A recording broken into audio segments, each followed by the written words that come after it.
YouTube.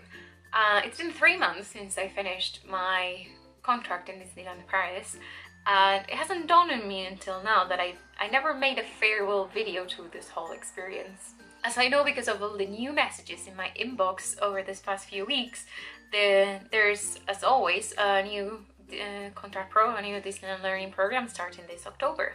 I've already answered questions about the first few days there and how everything is set up. I'll just put the link on for the videos. And there's also my friend Martin, who started the program with me. He's done a video explaining his first month and his first few days in very good detail. But do bear in mind though that he left a month and a bit more in, so I mean that does happen. In fact, I know a lot of people that quit for different reasons, because the money wasn't enough, or the French ways were too much for them, or the relationships with their co-workers weren't good within the restaurant, bad communication with Disney and the program, the language was too difficult. It's true there's a lot of reasons to leave, but at the same time, all of us that stayed, we all had a steady income at the end of the month, so we had money, we had independence, we didn't have a job to go back to, because Spain, Portugal, Italy, we're all very fucked up when it comes to having jobs. And there's people that loved Disney above everything and didn't mind doing what they did as long as they were in Disneyland. And then there's a lot of people that stayed for the romantic reason of being in a relationship with somebody they met in Disney while they were working there, and not only stayed for the program but stayed afterwards because they found love.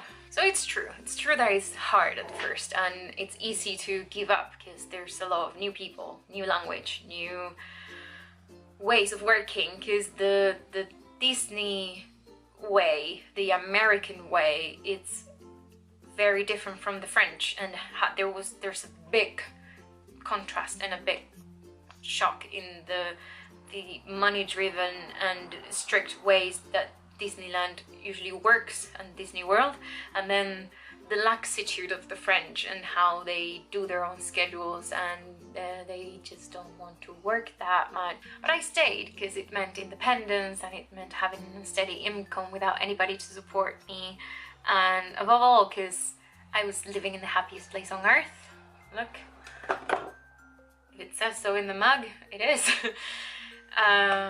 So I couldn't say no to just being in Disneyland, working there, and just being in the business of making people, and especially children, happy. The last few days turned out to be pretty hard when you started to say goodbye to your friends, all the friends that you made in the program, and then once your language abilities were good enough, the people in your restaurant went from co-workers to actual friends, and you had to say goodbye to all of that. And you, in the residence, you make yourself a home. It's true that it's just a studio and it's just 4 walls and a very small bathroom, but at the end of the day, it's a space for yourself. And I don't know if everybody, but I did manage to make it a kind of home, and it was quite hard to say goodbye to that. Then not only does it take an emotional toll on you those last days, there's also a shit ton of things to do. You have to do the paperwork for the flights so you can get it reimbursed. You have to close your bank account or deal with it. You have to close your phone bill and your phone account. You have to finish the paperwork for the aids, for all the mobility and CAF and all those things that give you money, but there's a lot of paperwork involved. And all of that it has to go with the working as well, because you don't get days off because you're leaving. The last day of your contract, you have a ceremony in which you get a diploma and a language certificate like this. So they gather you all the Disneyland program in a room, and they give you your diploma, they give you the language certificate, which is a bit messed up because as we do the EVALANG, which is a French test that doesn't have speaking, and which I think is the biggest thing that we practice during the Contract Pro, and the people that are learning English, they get the bulats, which is a proper test, and it's like recognized and everything. And the Evelang is a minor test. So there's a different bias there that I don't think is very fair. But you do get the certificate for doing your restoration course and the French. And after that, usually if you're off, you go home or go to the park. If you finished your working hours, you go to the park as well. I had a bit of a problem. It was a very stressful day for me because I wanted to do something else, but I didn't want to do restoration after the program, and I always thought that was possible. And in Greenwich, in the main building for human resources, they kept telling me that they couldn't do anything until I had my certificate and everything on. So I went after work because I had to do closing that day, and I spoke to a team leader, and she was not nice when I said that I had paperwork to sort out and that I may not be able to work, and she was not nice. But eventually another team leader that was one of the best people that I've encountered in Disneyland, she allowed me to go to the Greenwich building, which was for none, because they said that even though I did have my diploma, now I had to talk to casting. And I talked to the head of the program, to both of them, because they both knew that I really wanted to stay, but not in restoration. And the main head of the program was a bit nasty about me staying, because I told her that I have friends that did the program and then did external auditions and went on to work in guest flow or in attractions. And because summer was coming and the casting tours, as they call the external interviews, were closed, I asked if I could just maybe audition or drop my CV for another position after the Disneyland learning program, because all of my other friends got offers for restoration. I just didn't want to stay in restoration, and that's something that they don't properly explain. Because when I got into the program, I thought that after the program you had the opportunity directly to go into something else, and no, you have to complete after the program another 6 months in restoration. After that, you supposedly can change, but you can't. The other option is you get a CDI, and then within the 6 months of being CDI, being a fixed contract, then you may be able to change professions, which is extremely hard apparently as well. So really the only other choice is to just go to external auditions as if you weren't part of Disneyland at all.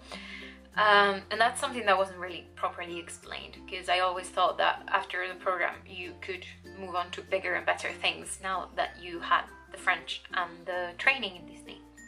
So that was a bit disappointing.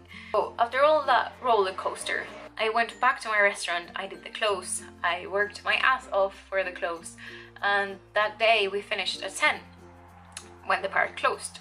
So at the end of the day of your last day, you get your ID card and you have to sign in some paperwork at your restaurant, though different for everybody because I have friends that never did that. So I signed, I got my ID card, and I left, and it was, by the end of it I was crying. I was crying, not like majorly crying, but I was crying. And one of my team leaders hugged me, and I think deep down he thought that I was crying over leaving the restaurant, and I'm sorry, but that wasn't the case at all. I mean, I haven't missed a day of working in the restaurant, not the environment nor the people. I mean, because I had really good co-workers, but at the same time there were some that were challenging to work and to cohabitate with. So that I haven't missed, and that was not why I was crying. I was crying because it finally dawned on me that it was my last day as a cast member for the foreseeable future. And as much as I complained or didn't want to work in restoration, being a Disneyland employee, it's good. At the end of the day, I loved being a part of the magic. So it was hard. It was the end of the day, so Illuminations was on. I watched a bit of Illuminations on my way to backstage, and I just had to leave because I was crying too much. And if you go from Frontierland in that entrance to Imaginations, the building where we all work, well, we change our costumes and things like that, there's a like this kind of trolley next to Main Street where you get all the characters coming in and out. And at that time of the night, I saw the door opening, and I figured that it was just somebody that left something behind, because it was really, really late and no characters are around the park at that time. But I didn't factor in the fact that Mickey says goodbye to everybody on the park now because of the 25th anniversary. So I was clutching my ID, my cat ID in one hand and my phone in the other, trying to talk to people. And I was crying a lot. I'm gonna admit, I was crying a lot. So when the note opened, I didn't pay much attention to it, and then out of the trailer came Mickey, and I bumped into him because I wasn't expecting him at all. And when I saw him, I started crying a lot. And the poor, he didn't know what to do because he didn't know what I was crying about. They always have a companion that's in uniform to handle the crowds and handle the character. So the girl that was with him kept saying, come on, hurry up, you have to go or you're not gonna make it. And then I just looked at Mickey and I showed him my ID card and I said, it's my last day. And that's all I remember, like crying and Mickey hugging me, and he kept hugging me, and the girl was like, we have to go. And I think I even left snout in the shoulder of Mickey Mouse because I really didn't see that coming. My contract started with there's me with Mickey. The first time I went, because Ines knew that I loved Mickey Mouse and she just took me straight to meeting Mickey for the first time in my life. And that's how everything started. And the end of my contract was finishing at 10 at night and bumping into him, who told me goodbye. So, I mean, this might sound silly because it was a hard program to do, but it kind of made it all worth it. In the whole, it was a hard thing to do, and it could have been a lot easier if it just had been better organized, if the team leaders and the people from the program were better coordinated, and if the heads of the program were more invested, and if they treated us differently. And at the same time, the experience was completely different for every one of us, even in the same restaurant, because when we had different lessons and different classes, even if we worked in the same restaurant, the lessons were different, so everything changed around that. So there's no two people with the same experience about all this. And I got asked recently by a girl that's starting the program now in October, congratulations to all of you that got into the program. She asked whether I would recommend the program, and I told her that I wouldn't do it again. In all honesty, I wouldn't go through all of that again, but at the same time, I don't regret doing it at all. I'm really, really glad that I went through the program and that it's something that it's happened to me in my life. So how do you explain that? How do you explain that it has its ups and downs, and it has really bad days and really good days, and at the end of it, although I wouldn't do it again, I wouldn't change what I've done. So with that thought, I want to say goodbye and thank you to all of you that came to the program in March and recognized me because of my videos and recognized this thing that I've done. And thank you to everybody that's watched the videos and asked questions and told me that they understood what the Disneyland program was better after watching all of these things, crazy things that I've done. So basically, thank you to all of the people on the other side of this, because well, I just thank you. Hopefully I'll see you again as a cast member, and goodbye.